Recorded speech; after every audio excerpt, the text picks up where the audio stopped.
আসসালামু আলাইকুম প্রিয় দর্শক, আমি ডক্টর মোহাম্মদ জাহাঙ্গীর কবির বলছি। তো দেখেন, আমরা যেই কাজগুলো করছি, অর্থাৎ আপনারা লাখ লাখ মানুষ আজকে সুস্থ হচ্ছেন, ওষুধ মুক্ত হচ্ছেন। এখন এই যে আপনারা সুস্থ হচ্ছেন, এটা অনেকেরই আসলে সহ্য হচ্ছে না, এবং দেখবেন যে আমাদেরকে নিয়ে ষড়যন্ত্র চলতেই থাকবে। এই যে আমাদের লক্ষ লক্ষ রোগী সুস্থ হচ্ছে, আমরা বিনামূল্যে যে সেবাগুলো দিচ্ছি, এখানে আমার সেশন ফ্রি, ডাক্তার ফ্রি, পুষ্টিবিদ ফ্রি, হ্যাঁ, এবং জিমের পরামর্শ বা জিম শিখিয়ে দেওয়া, এতগুলো কাজ আমরা আপনাদের জন্য করার চেষ্টা করছি। এবং আপনারা এই সেবা নিয়ে অনেকেই ওষুধমুক্ত হয়েছেন, লক্ষ লক্ষ মানুষ ভালো হয়েছে। এগুলো নিয়ে কোনো প্রোপাগান্ডা বা প্রচার বা এগুলো নিয়ে কোনো দেখবেন যে ওরকম কোনো হইচই থাকে না। কিন্তু এই যে দেখেন, কিছুদিন পর পরে আমাদের বিরুদ্ধে নানান রকম ষড়যন্ত্র হতেই থাকে। এটা চলমান একটা প্রক্রিয়া। ইতিপূর্বেও হয়েছে, সামনে আরও হবে। হ্যাঁ, কারণ হচ্ছে আমরা একটা প্রচলিত স্বাস্থ্য ব্যবস্থার যেখানে ভুল ত্রুটিগুলো ধরানোর চেষ্টা করি, যে ডায়াবেটিস রোগী ৬ বেলা চিনি খায়, এটা কোনো চিকিৎসা কী করে হতে পারে? আমরা যে নিত্য প্রয়োজনীয় যে আমরা খাবারগুলো প্রতিদিন যে খাবারগুলো খাচ্ছি, সেখানে কোনটা প্রসেসড, আল্ট্রা প্রসেসড, এটা বোঝানোর চেষ্টা করি। এবং এগুলোর ফলে আপনার যে শারীরিক যে ক্ষতিগুলো হচ্ছে, সেগুলো আমরা আপনাদেরকে বোঝানোর চেষ্টা করছি।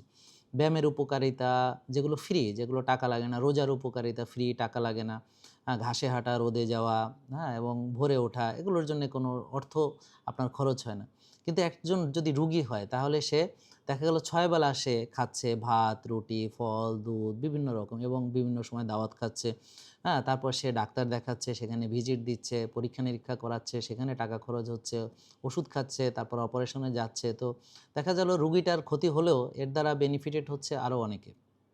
তো আমরা যেহেতু আপনাদের ভালো চাই, আমরা চাই যে আপনারা সুস্থ হয়ে যান, ওষুধ মুক্ত হয়ে যান।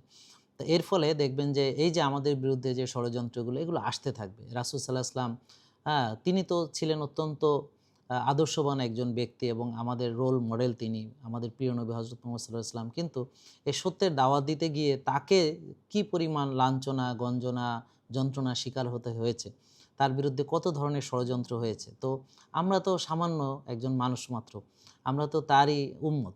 তো এখন ভালো কাজ যেই করতে যাবে, তার বিরুদ্ধে নানান রকম ষড়যন্ত্র হবে। আমরা শুধু আপনাদেরকে একটাই অনুরোধ করব, যে আপনারা ষড়যন্ত্রে আসলে কান দিবেন না। আর সবচেয়ে বড় কথা হলো, দেখেন, আপনারা তো জানেনই যে আমরা যে কাজটা করছি, এটা খুব সেনসিটিভ একটা কাজ। এই কাজ যেই করতে যাবে, তাকে নানান বাধার সম্মুখীন হতে হবে।